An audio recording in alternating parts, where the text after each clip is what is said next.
Welcome to the 7th episode of the Get Better podcast, videocast. I'm your host, Alex Vann, and today we're going to be talking about 3 types of people that are in every organization. So if you're in an organization, there are 3 distinct types of people that are there. And those 3 distinct types of people are leaders, followers, and workers.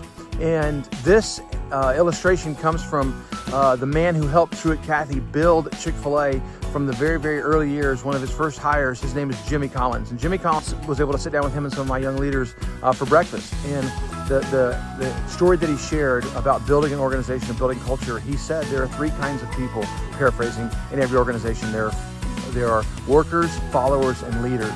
And he said the key is to get the workers to become followers. And then of those followers, some of those followers become leaders. And he said that's the progression. He said workers are only going to stay for a little while. And there's a difference. So that got me thinking about what in an organization, what is the difference between a worker and a follower? We tend to know much with greater clarity what the difference between a follower and a leader is. But not everybody in your organization is following you.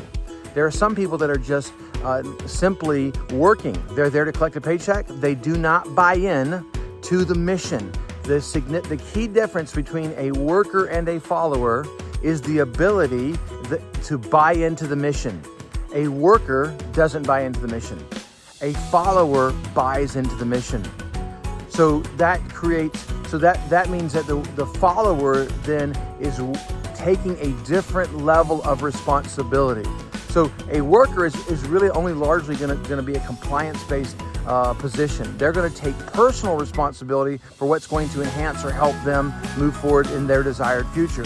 A follower is going to take a higher level, a greater level of organizational responsibility, because they see the mission and the purpose of the organization as a shared responsibility.